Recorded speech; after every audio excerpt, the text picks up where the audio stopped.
بسم الله الرحمن الرحيم. السلام عليكم ورحمة الله وبركاته. الحمد لله الذي بنعمته تتم الصالحات. Segala puji bagi Allah Jalla Jalaluh yang karena nikmatnya kebaikan-kebaikan menjadi sempurna. Wa ashhadu an la ilaha illallah wa ashhadu anna Muhammadan abduhu wa rasuluh. Dan saya bersaksi bahwa tiada yang berhak disembah melainkan hanya Allah semata. Sebagaimana saya bersaksi bahwa Muhammad bin Abdullah adalah hamba utusan Allah.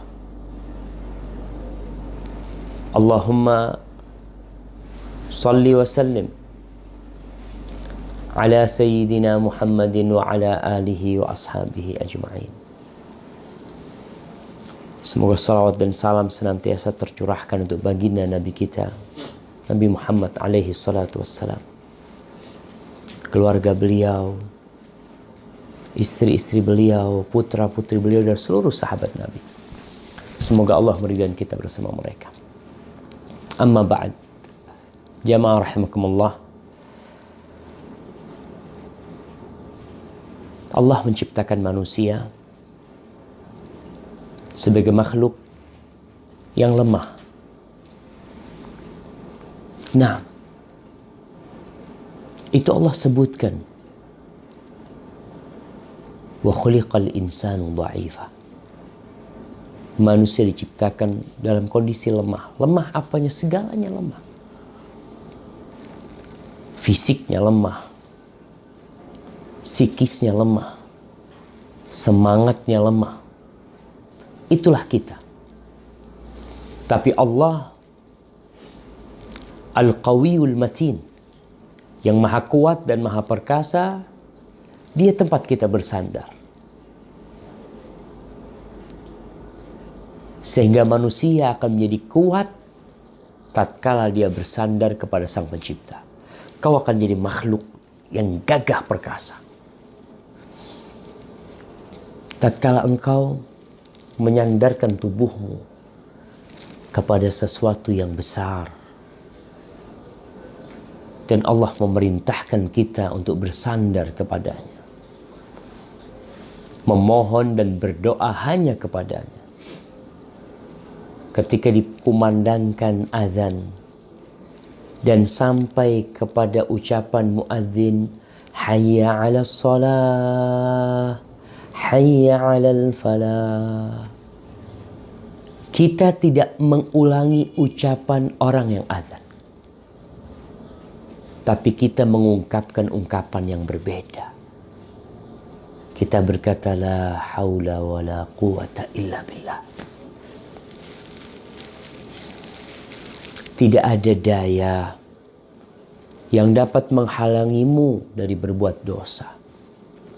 Tidak ada kekuatan yang bisa mendorongmu untuk melakukan kebajikan kecuali Allah. Dan orang yang lemah sejatinya bukan orang yang sakit-sakitan, bukan orang yang kurus, tapi orang yang lemah. Kata Rasulullah sallallahu alaihi wasallam, wal ajizu man ajiza anid du'a. Orang yang lemah adalah orang yang tidak mampu berdoa. Orang berdoa tidak dituntut membayar. Berdoa pun tidak membutuhkan energi yang besar. Tapi tatkala engkau tidak bisa berdoa, ketika itu engkau menjadi orang yang lemah. Allah berfirman, ud'uni astajib lakum. Kau minta amaku, kata Allah, pasti aku kabulkan. Pada pagi hari ini, Anda akan memulai kajian yang mungkin sudah cukup lama ya. Kita tidak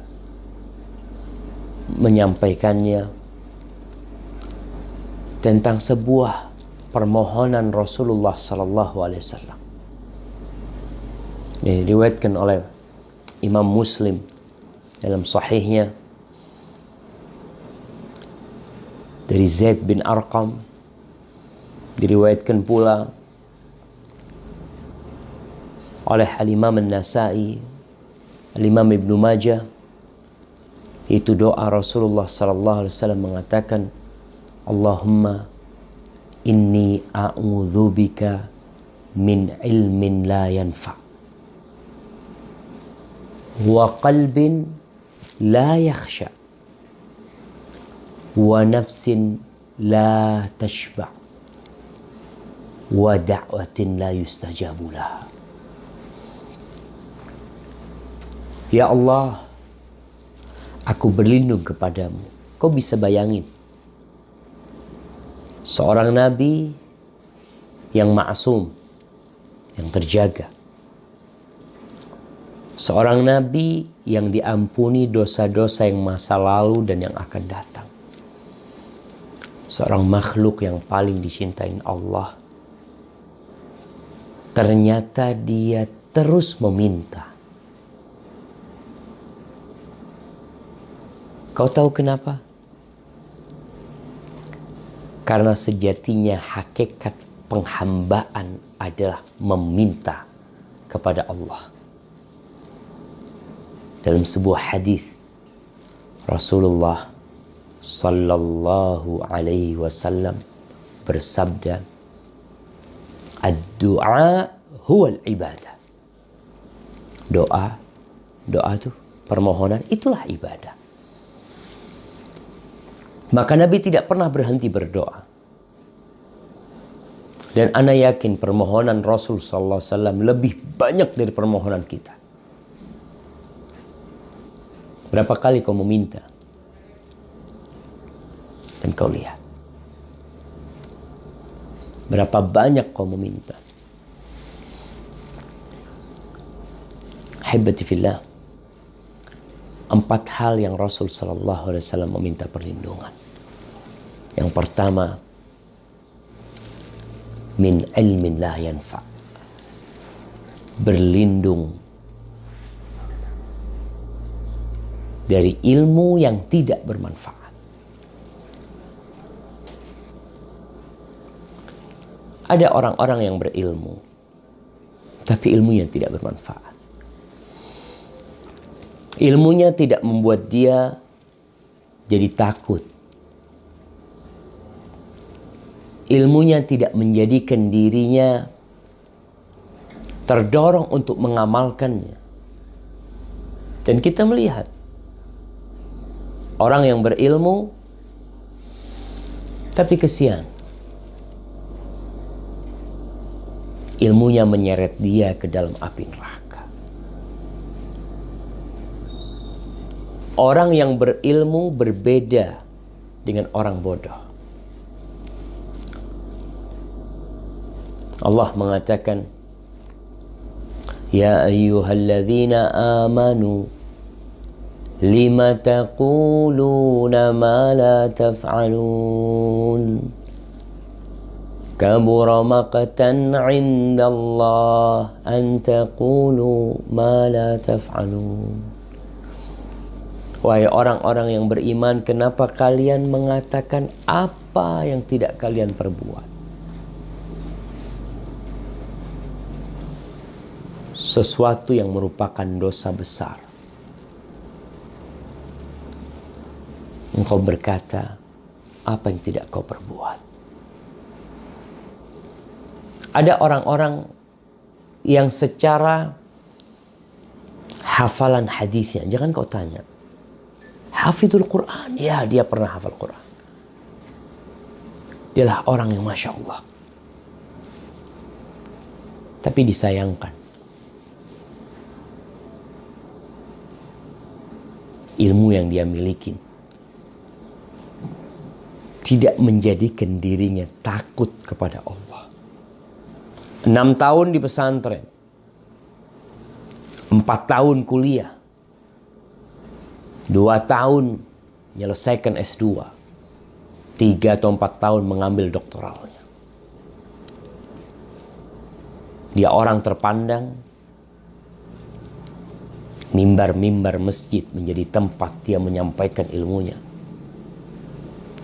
Tapi ternyata ada sesuatu yang dia sembunyikan. Allah jamaah. Hakikat ilmu adalah yang membuat dirimu takut.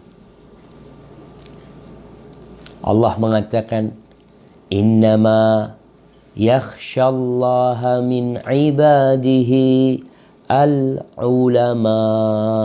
Al-ulama. Yang takut kepada Allah dari hamba-hambanya siapa? Yang berilmu. Dalam hadis yang diriwayatkan Imam Bukhari dan Muslim, Rasulullah SAW bercerita tentang seorang yang berilmu, bahkan menyampaikan ilmunya, tapi bagaimana kelak dia di hari kiamat. Rasulullah SAW mengatakan, yuja'u birrajuli yawmal qiyamah fayulqa finnar. Akan didatangkan seorang lelaki pada hari kiamat. Lalu orang ini dilemparkan ke dalam neraka. Na'udzubillahi minan nar.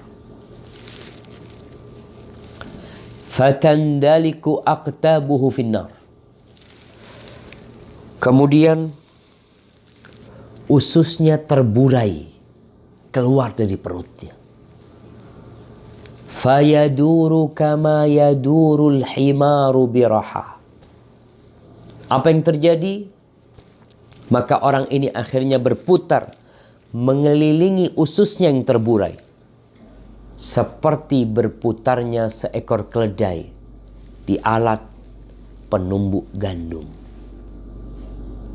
Berputar mengelilingi ususnya yang terburai. Fayajtami'u ahlun nari alaih. Penghuni neraka akhirnya berkumpul. Kita tahu azab yang Allah berikan kelak di dalam neraka itu bukan hanya azab fisik, tapi Allah memberikan azab jiwa, sehingga jiwa mereka tersiksa. Penghuni neraka berkumpul. Fayaquluna ay fulan. Mereka bertanya. Mereka melihat sebuah pemandangan yang sangat mengerikan. Ternyata orang itu dikenal oleh penghuni neraka. Apa yang mereka katakan? Masya'nu. Mereka, kenapa kau? Apa yang menyebabkan engkau mendapatkan azab yang seperti ini? Azab yang mengerikan. Alaysa kunta ta'muruna bil ma'ruf wa tanhana 'anil munkar. Bukankah engkau orang yang berilmu? Bukankah engkau orang yang biasa memerintahkan kepada kami untuk beramal kebajikan? Engkau senantiasa menyuruh kami untuk mengamalkan berbagai macam amal kebajikan. Nah, dan engkau mencegah kami dari berbuat kemungkaran. Qal. Akhirnya orang ini berkata, kuntu amurukum bil ma'ruf. Aku biasa memerintahkan kepada kalian untuk beramal ma'ruf. Untuk beramal amalan kebajikan. Wala atih, tapi aku tidak pernah mengamalkannya. Wa kuntu anhaakum 'anil munkar. Dan aku melarang kalian berbuat kemungkaran. Aku katakan jangan berbuat mungkar, tinggalkan ini, tinggalkan itu. Tapi ternyata aku sendiri mengamalkannya. Wallahi jamaah, kita perlu berlindung kepada Allah dari ilmu yang tidak bermanfaat.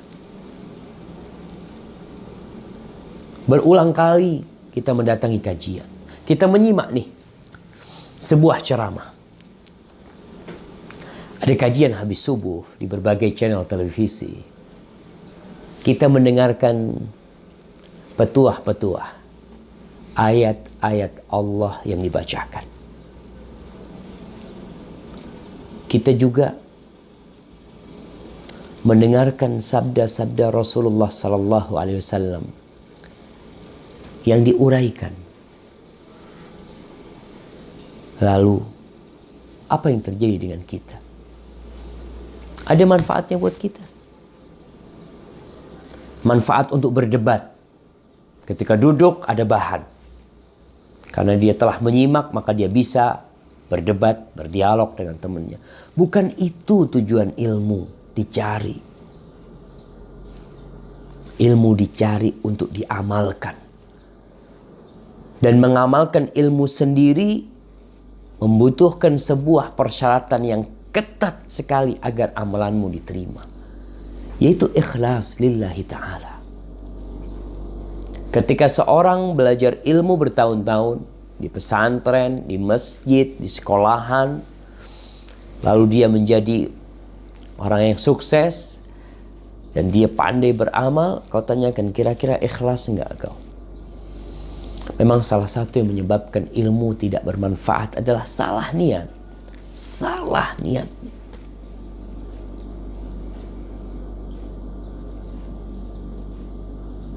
Terus niatnya kok bisa salah? Menuntut ilmu pun perlu belajar orang. Apa yang seharusnya dia niatkan ketika dia nuntut ilmu?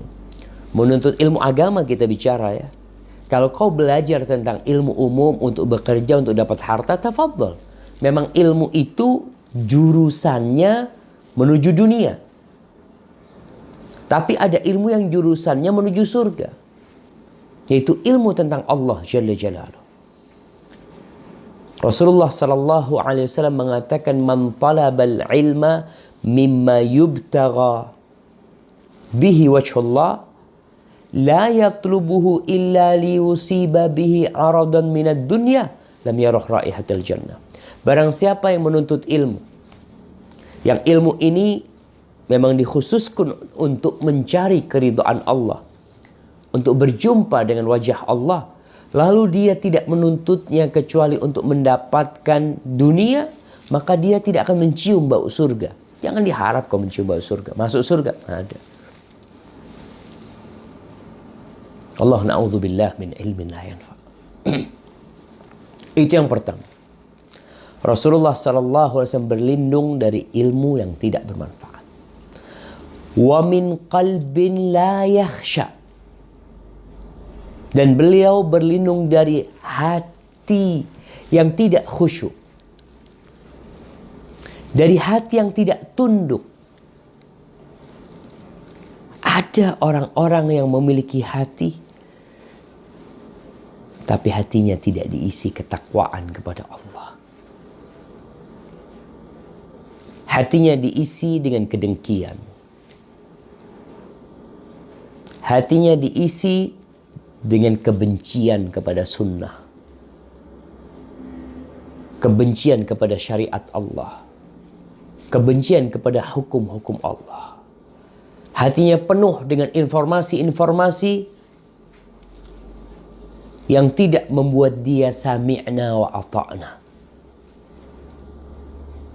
Datang perintah Allah, dia tolak. Datang larangan Allah, dia langgar. Datang arahan-arahan dari Allah, hatinya tidak mau tunduk. Hatinya sakit. Orang-orang munafikin adalah orang-orang yang hidup di tengah-tengah negeri Islam. Bersama umat Islam. Dan pernah ada kaum munafikin yang hidup di masa Rasulullah sallallahu alaihi wasallam. Hidup bersama para sahabat. Mungkin kau berpikir, andai aku hidup di masa mereka, tentunya keimananku akan selangit. Belum tentu. Ada orang-orang yang hidup di masa para sahabat dan ternyata mereka hanya pura-pura beriman. Mereka melihat wajah Rasulullah SAW, tapi hatinya tidak tunduk, hatinya sakit. Berusaha menipu Allah dengan perbuatan mereka. Allah tahu dengan isi hati kita. Jadi kalau kita berbicara tuh, apa sekarang yang kita pikirkan? Kita kadang-kadang dengerin kajian, kita datang ke masjid, kita sholat pun hati kita kemana Allah tahu. Ada hati yang tidak khusyuk, jamaah. Ya, salah satu penyebab hati tidak khusyuk kadang-kala kurangnya ilmu tentang Allah. Allah tuh alimun bidzatis sudur. Allah itu maha mengetahui dengan apa yang terbetik di dalam hati. Maka saatnya kita mengobatin hati kita. Dan kau tahu, di dalam tubuh manusia itu ada sebuah organ. Idza shalah, shalaha sairul jasad. Organ ini secara fisik itu menentukan kesehatan seluruh tubuh.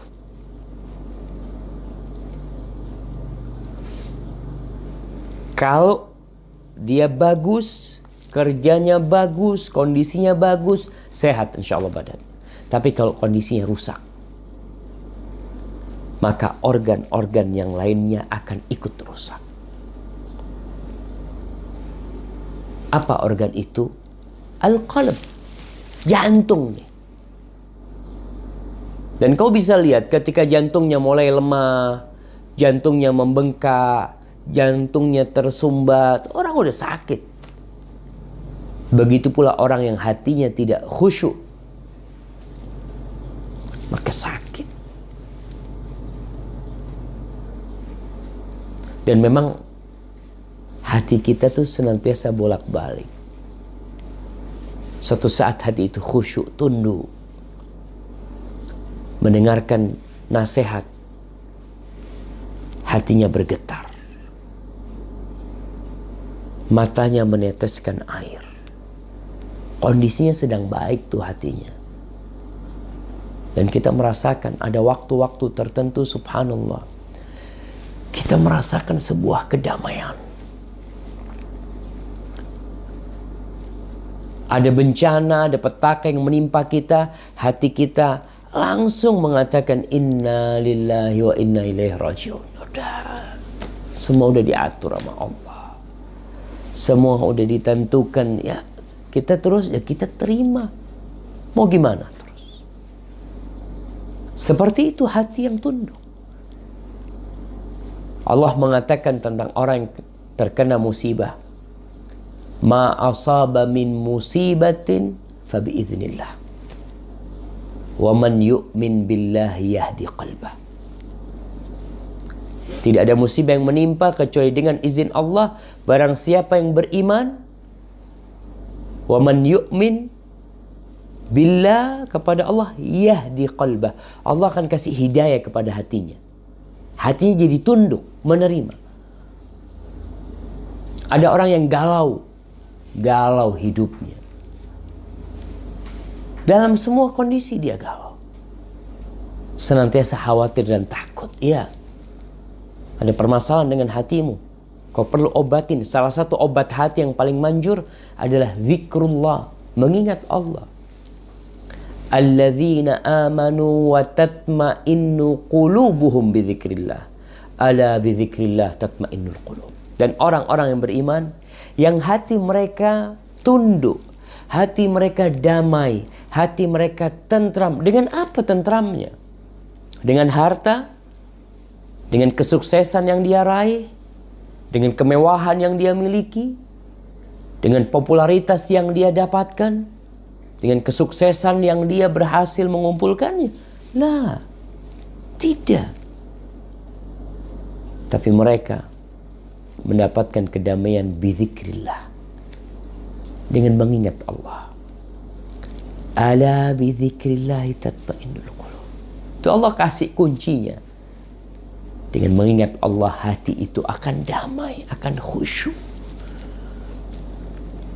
Gak susah tidur, gak susah sedekah. Wallahi jamaah, kita kadang-kala lupa mencari obat jantung di tempat yang tidak tepat. Ada orang ketika suntuk, ketika galau, kemana dia pergi? Dia pergi ke tempat yang menambah kegalauan hatinya. Berangkat ke kafe, berangkat ke tempat-tempat maksiat. Kau tahu, kemaksiatan itu memberikan nokta hitam di dalam hatimu. Jantungmu lagi sakit, kau kasih nokta hitam. Mungkin ketika itu engkau merasa kegalauan telah pergi. Berangkat ke tempat-tempat kemaksiatan yang memang ada hiburan, yang membuat engkau terkesima, lupa, lalai dengan masalah yang ada di hatimu. Tapi kau pulang, ternyata hatimu sudah bertambah kacau. Kata Rasul sallallahu alaihi wasallam, "Idza adznabal 'abdu nukita fi qalbihi nuktatun sauda." Apabila seorang hamba berbuat dosa, di hatinya akan kasih nokta hitam. Fa idza taba wastaghfar suqila qalbuh wa naza' fa idza taba wa naza'a wastaghfar suqila qalbuh. Kalau dia bertobat, dia cabut dirinya dari dosa itu, dia beristighfar, maka hatinya akan dibikin bersih lagi. Itu tuh ketika orang bertobat kembali kepada Allah. Apabila dia balik berbuat dosa, tambah tuh dosanya, tambah tuh nokta hitamnya. Maka ahibati fillah, kita perlu mengecek hati kita. Sekarang ada orang yang tiap bulan mengecek hatinya. Tiap bulan datang cek darah, rekap jantung. Dia kepingin tahu hatinya khusyuk atau tidak. Kau lihat tuh, hati yang khusyuk itu, jantung yang khusyuk secara medis, itu yang detak jantungnya rata. Nggak ada yang naik ke atas.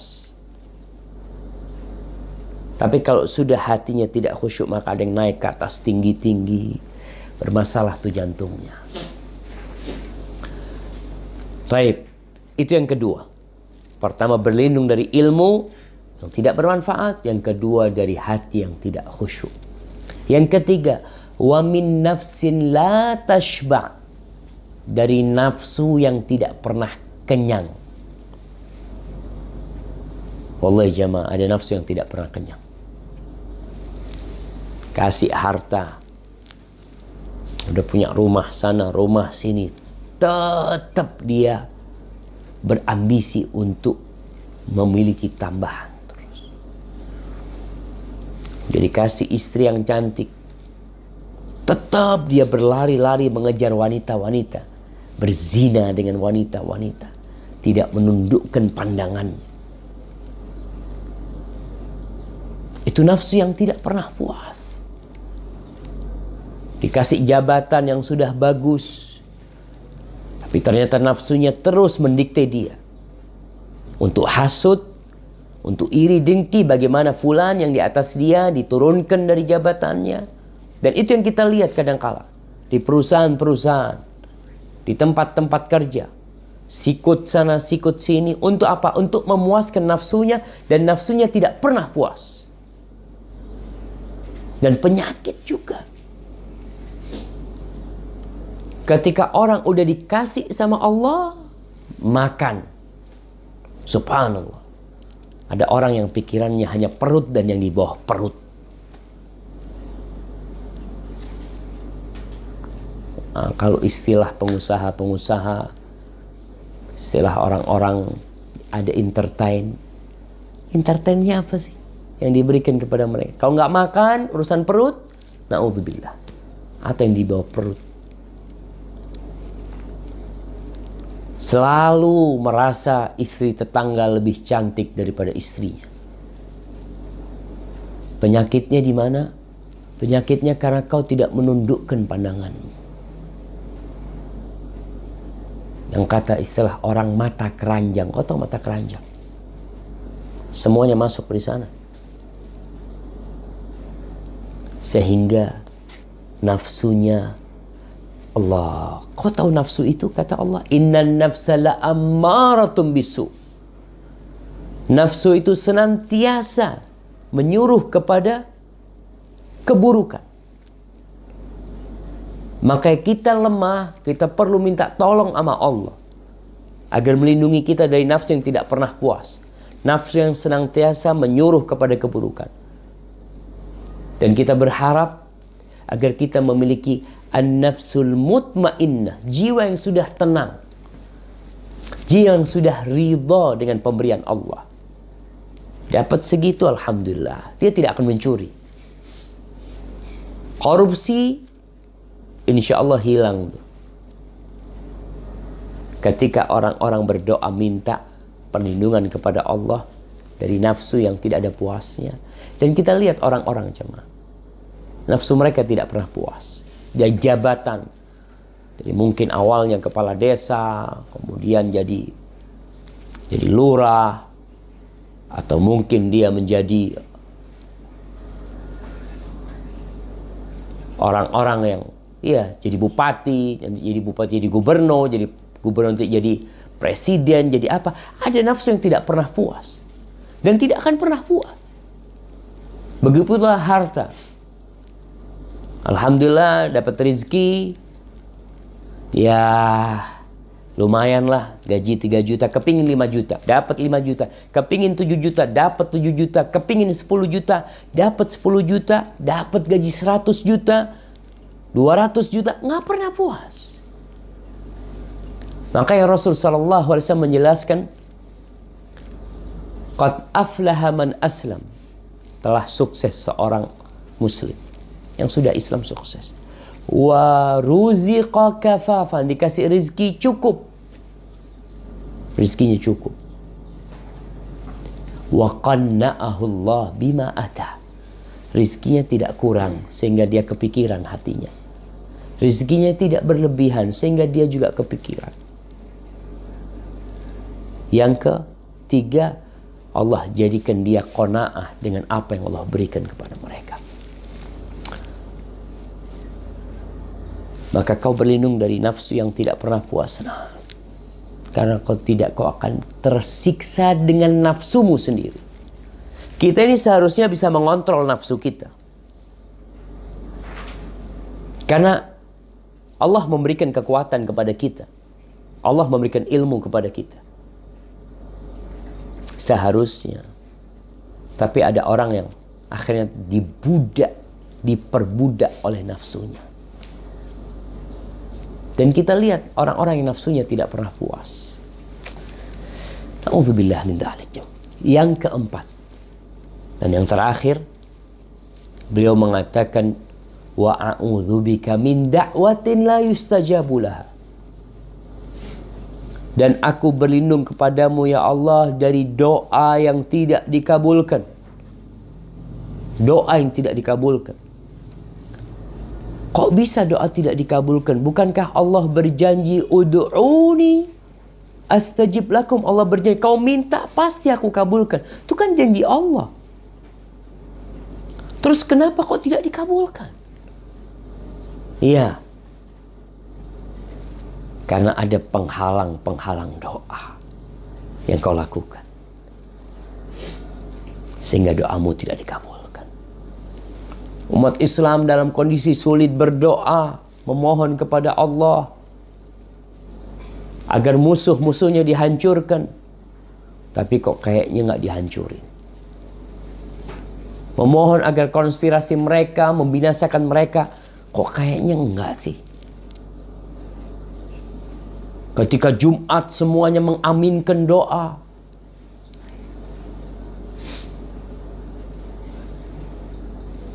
Dan itu terjadi, kita melihat.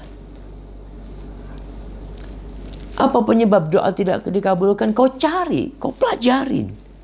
Selain berdoa, kita perlu berilmu. Sehingga kita tahu nih, kenapa mobil kita nggak bisa jalan. Kau sudah hidupin, nggak jalan. Didorong nggak jalan, ternyata bensinnya habis. Kau isi bensin jalan. Di antara yang menyebabkan doa tidak dikabulkan adalah makan haram. Makan haram, kau lihat makanan kita, makanan umat Islam.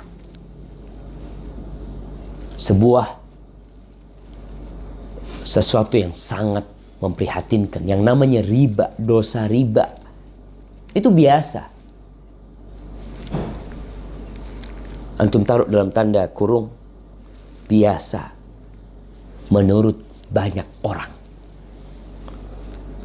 Tahu dari mana Ustaz? Kok dikatakan menurut banyak orang biasa?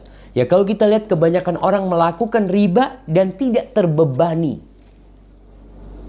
Tidak terbebani, merasa biasa. Jadi tadi rumahnya dengan sistem riba. Nggak ada masalah Ustaz. Yang penting kan everybody happy gitu mereka. Subhanallah. Allah tuh kasih aturan. Ya, tapi kalau kau nggak mau aturan sama Allah, Allah tidak akan kasih apa yang kau pinta. Kalaupun Allah kasih yang kau pinta, pemberian Allah itu jadi azab buat engkau. Jadi kita perlu berpikir sekarang.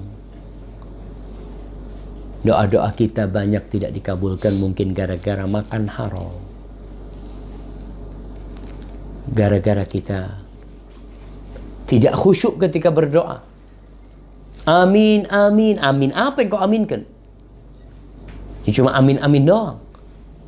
Sambil ngobrol amin, amin. Khutbah Jumat, ngobrol pas imamnya doa amin, amin. Sambil amin, ambil ngobrol sama sahibnya. Innallaha la yastajibu du'aan min qalbin lahin ghafil. Allah tuh tidak ngabulin doa dari hati yang lalai, yang lengah, nggak dikabulin. Butuh kau kumpulkan semua hatimu, hadapkan kepada Allah, tinggalkan semuanya, dan kau yakin Allah akan kabulkan doamu. Insya Allah akan kabulkan. Jadi itulah yang perlu kita baca selalu, memohon kepada Allah agar Allah menyelamatkan kita. Tapi ana rasa antum sudah faham, udah hafal tuh doa. Ana ulangin, Allahumma inni a'udzubika min ilmin la yanfa' wa min qalbin la yakhsha' wa min nafsin la tashba' wa min da'watin la yustajabu lah. Adapun dalam riwayat Al-Imam At-Tirmidzi atau Ibnu Majah dikatakan Allahumma inni a'udzubika min ilmin la yanfa' wa qalbin la yakhsha' wa nafsin la tashba' wa min du'ain la yusma' wa min haula'il arba'. Aku berlindung kepadamu dari doa yang tidak didengar. Didengar aja enggak sama Allah. Dan berlindung dari 4 hal itu. Hadza wallahu a'lam bissawab. Kita mungkin masuk ke sesi tanya jawab. Nah. طيب المكيف يؤذيك لو حركته حركه يا حبيبي.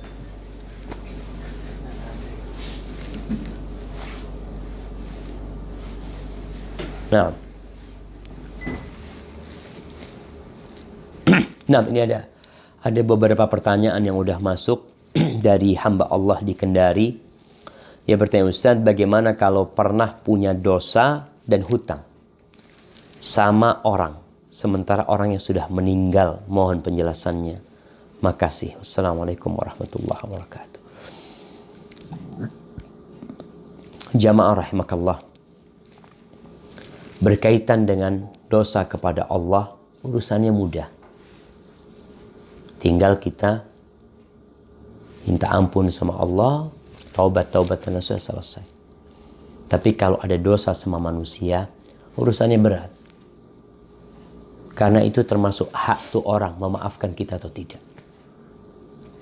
Kalau orangnya udah mati, ya tambah berat lagi kau. Gimana kau mau minta maaf? Maka jangan sembarangan berbuat dosa sama orang dan menzalimin mereka. Apa yang perlu dilakukan? Kau beristighfar buat saudaramu. Berdoa buat saudaramu. Meminta buat saudara. Sebutkan nama dia dalam doa. Allah maghfir fulan, ya Allah. Mudah-mudahan kau mudahkan hisabnya fulan, ya Allah. Kau minta. Semoga hal itu bisa menyebabkan dia ridho kepada engkau kelak pada hari kiamat. Karena nanti akan ada hisab antara kau sama dia. Kalau yang berkaitan dengan hak yang berupa materi, hutang, maka kau harus bayarkan kepada ahli warisnya. Kalau ahli warisnya nggak tahu, nggak ketahuan kemana mereka, kau sedekahkan buat saudaramu atas nama dia. Hadza wallahu a'lam bishawab. Dan hati-hati urusan berbuat kezaliman dengan manusia. Ustaz, Assalamualaikum. Waalaikumsalam. Ustaz, apakah menghafal Al-Quran termasuk 4 hal itu? Terima kasih.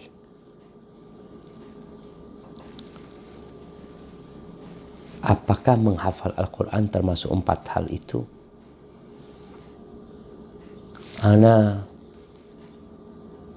mungkin kalau ini maksud menghafal Al-Quranul Karim kemudian hafalan yang tidak bermanfaat, ya bisa termasuk. Karena Quran kelak pada hari kiamat akan memberikan syafaat. Tapi tidak kepada semua orang. Syafaat yang diberikan oleh Al-Quran hanya kepada orang-orang yang ikhlas membaca Al-Quran dan mengamalkannya, dan tidak riya atau mengharapkan pujian dari manusia. Rasulullah SAW mengatakan, wal Quran hujjatun laka au alaik. Quran akan menjadi penolong dan pembelamu, dan bisa jadi Quran akan menjadi penuntutmu, nuntut kau nanti pada hari kiamat. Ada orang yang menghafal Quran hanya sekedar untuk ikut perlombaan. Menghafal Al-Quran hanya sekedar untuk ikut hafid cili umpamanya, atau apa, orang tuanya ingin itu, ingin mendapatkan popularitas, hati-hati, kesian. Niatkan ketika menghafal Quran lillahi ta'ala. Dan niatkan ketika menghafal Quran untuk diamalkan. Bukan untuk niat-niat yang lainnya. Kalau tidak, ya akan masuk kepada ilmu yang tidak bermanfaat. Karena ada orang yang hafal Quran, tapi kalau kau lihat kayaknya orang ini melihat perbuatannya, melihat tingkah lakunya, kayak orang yang nggak hafal Quran. Dan tidak sedikit orang yang membaca Al-Quran, sedangkan Al-Quran mencemooh dan mencela dia nggak sadar.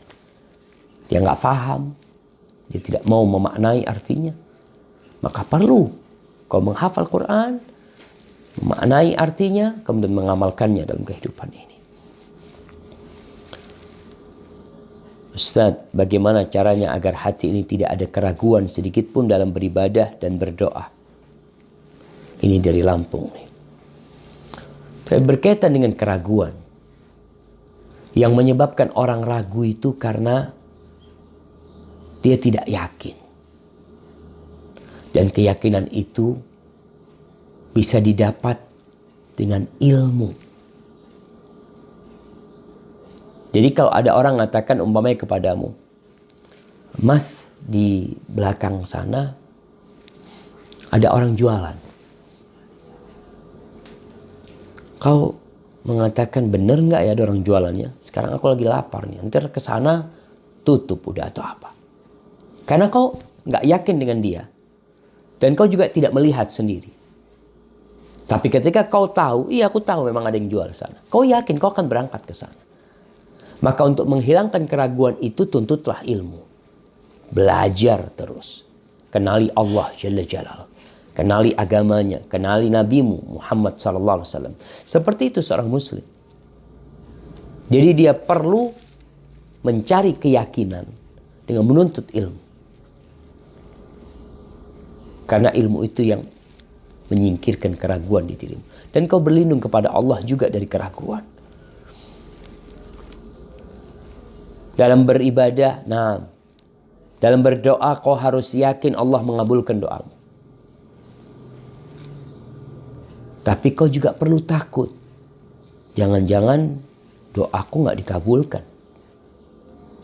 Kau yakin mau dikabulkan tapi takut nggak dikabulkan? Iya, itulah seorang hamba ketika menghadap kepada Allah. Antara khauf dan roja, antara rasa takut dan harapan. Dia takut ada amalan-amalan yang menghalangi doa dia untuk dikabulkan. Tapi dia juga berharap Allah itu Maha Pengampun.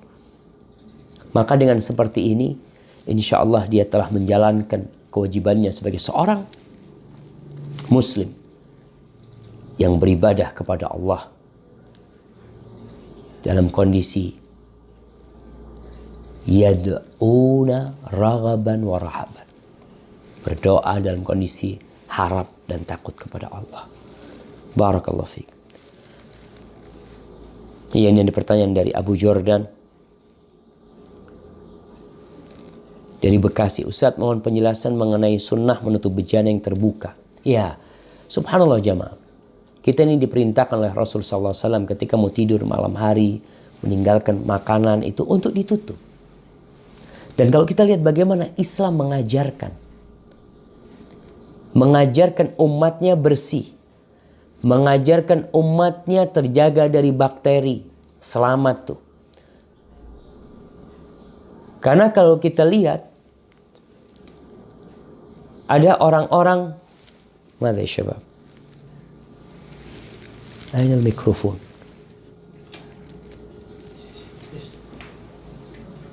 Shwaya. Bentar jamaah. Ada yang kacau nih. Nah, Islam mengajarkan kepada kita bagaimana kita hidup steril. Salah satunya sunnah menutup bejana. Iya. Di malam hari tempatnya air, gelas tutup. Makanan ditutup. Dan betapa indahnya Islam. Kalau kau lihat. Kau kalau membaca kitab-kitab fikih dimulai dengan kitabut taharah, kitab bersuci. Bukan sekadar bersih. Tapi bersuci. Kau lihat di tempat-tempat tertulis suci. Berbeda dengan ketika mereka menulis bersih. Suci lahir dan batin. Dalam urusan makanan, nah kita diperintahkan untuk menutup bejana. Khususnya ketika kau mau tidur malam, tutup bejana-bejana itu. Kalau nggak ada tutup apa saja lah. Yang kau sampai dikatakan kalau mamanya bejananya nggak ada tutupnya, kau taruh sesuatu mamanya sutil itu untuk menghalanginya. Sehingga ya selain bisa mengusir binatang-binatang dan mengusir jin-jin mungkin yang akan makan dari makananmu. Dan diperintahkan juga untuk membaca bismillah ketika masuk rumah, ketika melakukan perbuatan-perbuatan. Barakallahu fikum. Nah, ini pertanyaan. Assalamualaikum warahmatullahi wabarakatuh. Saya Ummu Ari dari Jakarta. Mau bertanya Ustaz. Karena uzur saya hanya bisa menuntut ilmu melalui TV-TV Islam. Di antaranya adalah Insan TV. Apakah saya salah Ustadz? Karena hanya belajar melalui TV-TV Islam. Ada yang bilang kepada saya itu salah. Saya harus belajar dengan guru. Sedangkan karena uzur saya hanya bisa belajar di rumah. Tidak mendatangi guru. Jazakallah khairan. Barakallahu fiik. Ya, ini pertanyaan yang menarik ya. Jadi kalau bicara menuntut ilmu harus punya guru. Nah, dan kau sekarang belajar lewat televisi, itu sebenarnya kau belajar lewat guru. Tapi seorang yang belajar itu diperintahkan untuk memilih guru. Tidak sembarangan dia berguru. Karena tidak sedikit aliran-aliran yang menyesatkan. Sekte-sekte yang menyimpang. Yang MUI berulang kali itu menjelaskan tentang mereka. Ada yang mengaku Nabi Idris, ada yang mengaku Nabi Khidir, ada yang mengaku ini, itu. Ketika orang itu menuntut ilmu tanpa bimbingan guru, maka yang ditakutkan dia tersesat. Tapi kalau seorang uzur tidak bisa datang ke kajian, tapi usahakan. Karena berbeda mengaji lewat televisi dengan mengaji dengan kau datang bersama orang-orang, kumpul, duduk, menyimak. Berbeda tentunya. Di situ kau bertemu dengan saudara-saudaramu yang beriman. Sedangkan ketika kau di televisi, kadang-kala sambil ngantuk-ngantuk, sambil makan, sambil ini, itu. Maka tetap berusaha untuk mendatangi kajian. Kalau dikatakan uzur, ya Anda nggak tahu uzurnya apa. Kalau uzurnya memang tidak bisa beranjak dari tempatnya, tidak bisa keluar, ya ahlan wa sahlan, kau tetap menuntut ilmu. Tapi kalau kau masih bisa keluar rumah, kau bisa mendatangi pasar, berarti kau bisa mendatangi masjid. Maka datangi masjid, menuntut ilmu di sana, itu kalau kau mampu. Dan Allah tidak membebani hambanya di atas batas kemampuan dia. La yukallifullah nafsan illa wus'aha. Sampai mana batas kemampuanmu, ya sudah. Allah akan menghisapmu nanti di sana. Kalau kau mampu datang ke majelis ilmu, datang majelis ilmu. Karena di majelis ilmu itu, ya ada malaikat-malaikat yang turun. Tapi kalau sekarang Ustaz, anak nih di rumah Ustaz, tapi anak kumpulin semua anak-anak, keluarga semuanya menyimak ya. Kita berkumpul untuk menyimak, setelah itu kita berdiskusi. Mudah-mudahan itu termasuk majelis ilmu. Barakallahu fikum. Hadza wallahu a'lam bissawab. Nah, Ustaz, bagaimana sikap kita dalam keseharian kita beribadah sesuai dengan sunnah, namun kita disingkirkan dan dibenci karena cara kita beribadah dengan sunnah. Jazakallah khairan. Taib jamaah, berkaitan dengan beribadah dengan cara sunnah, maka seorang muslim itu yang pertama belajar. Benarkah yang dia lakukan sesuai dengan sunnah? Dan ini untuk setiap muslim. Ingat, syahadatmu itu dua. Asyhadu an la ilaha illallah wa asyhadu anna Muhammadar Rasulullah sallallahu alaihi wasallam. Yang disebut syahadatain. Kau bersaksi bahwa tiada yang berhak disembah kecuali Allah. Maka kau harus beribadah. Tapi ibadahmu harus dengan kesaksian kedua.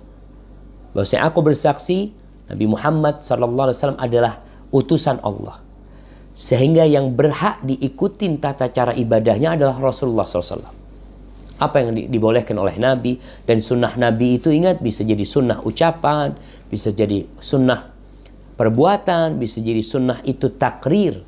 Di mana Rasul SAW menetapkan perbuatan sahabat dan akhirnya itu jadi sunnah.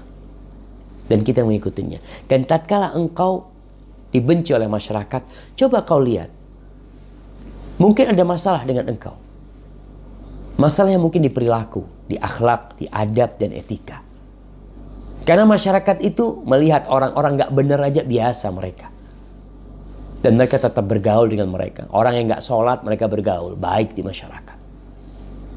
Padahal mereka tidak sholat, tidak mengabdi kepada Allah. Kau yang beribadah sunnah, kalau dicemooh, pertama itu wajar. Karena mereka merasa kau aneh. Maka kau perlu, ya kalau ada amalan sunnah yang perlu ditinggalkan, bisa ditinggalkan umpamanya. Ditinggalkan. Jangan sampai kau mengamalkan sunnah menimbulkan kekecauan. Seperti ucapan Rasul SAW. Nabi itu pernah mau membongkar bangunan Ka'bah. Mengembalikan bangunan Ka'bah kepada bangunan yang asli. Yang dibangun oleh Nabi Ibrahim AS. Tapi Nabi tinggalkan. Karena takut membuat kekacauan di masyarakat. Jadi apabila memang ada amalan-amalan sunnah artinya yang dianjurkan. Kadang-kadang model gini nih. Kita diperintahkan untuk merapatkan shaf. Iya, kita rapatkan shaf kita. Ketika kau merapat ke shaf, orang yang di sebelahmu kabur. Lalu kau kejar dia, jadi masalah. Ustaz kan kita disuruh merapatkan shaf, betul. Kau kan sudah merapatkan shaf, tapi dia tidak mau, ya sudah. Kau sampai ke tempat yang kau merapatkan shaf di sana. Kau sudah mengamalkan sunnah itu, tapi dia kabur. Nanti perlahan-lahan dengan akhlak dan etika kau sampaikan kepada mereka. Kalau ini sunnahnya. Dan mungkin seorang yang berjenggot dicela, dicemooh. Aduh ini kambing-kambingnya, kau sabar juga. Tidak perlu engkau ikut mencela mereka. Maka dengan engkau bersabar, mereka akan menghargaimu. Tapi kalau engkau sakit hati dan kau mencela mereka, maka jadi nggak benar nantinya. Nah, ini pertanyaan terakhir yang kita tutup kajian kita hari ini dengan pertanyaan ini. Bagaimana cara mengatasi was-was setelah beramal? Ana jadi bingung, was-was setelah beramal. Ada was-was ketika beramal, ada was-was sebelum beramal. Was-was sebelum beramal itu seperti orang yang mau sholat, kemudian Allahu Akbar, nggak jadi. Allahu Akbar, nggak jadi. Ya. Ada yang seperti sebelum beribadah. Ada keraguan ketika beramal. Was-was dia, aduh aku nih wudhu apa enggak tadi ya? Ada yang keluar enggak dari perut anak? Ada was-was setelah beramal. Entah yang dimaksud was-was setelah beramal, apakah dia ragu amal yang diterima atau tidak. Kalau yang dimaksud itu, maka itu sesuatu yang baik. Karena itu akan mendorong dia untuk memohon kepada Allah. Ya Allah, kau terima amalanku ya Allah. Mungkin tadi aku kayaknya ada riya tadi. Aku mungkin kayak ya sudah, kau serahkan kepada Allah. Was-was itu membuat engkau memohon kepada Allah. Kalau was-was yang dimaksud adalah itu. Rabbana taqabbal minna innaka antas samiul alim. Itu doanya Nabi Ibrahim setelah beramal minta sama Allah. Tapi kalau was-was beramal itu tadi itu aku berapa rakaat sholat ya? Ya udah, kalau kau sudah yakin bahwa tadi kau sholat 4 rakaat, kemudian datang was-was itu, kau katakan a'udzubillahi minasyaitonirrajim, kau bangun di atas keyakinanmu. Jadi keyakinan itu tidak bisa ditabrak dengan keraguan-keraguan. Maka salah satu mengobatin was-was itu dengan a'udzubillahi minasyaitonirrajim. Tapi kalau maksudnya was-was tadi kau takut tidak diterima, apa? Ya kau memohon kepada Allah agar Allah menerima dan kau terus menambah amalan kebajikanmu. Hadza wallahu a'lam bishawab. Itu mungkin yang bisa kita kaji pada kesempatan kali ini. Kembali kami mengingatkan tentang doa yang diajarkan oleh Rasul sallallahu alaihi wasallam. Allahumma inni a'udzubika min ilmin la yanfa' wa min qalbin la yakhsha wa min nafsin la tashba' wa min da'watin la yustajabu laha. Ya Allah, aku berlindung kepadamu dari ilmu yang tidak bermanfaat, dari hati yang tidak khusyuk dan tunduk, dan dari jiwa atau nafsu yang tidak pernah puas, dan dari doa yang tidak dikabulkan. Sampai berjumpa kembali. Semoga senantiasa dalam lindungan ilahi. Wassalamualaikum warahmatullahi wabarakatuh.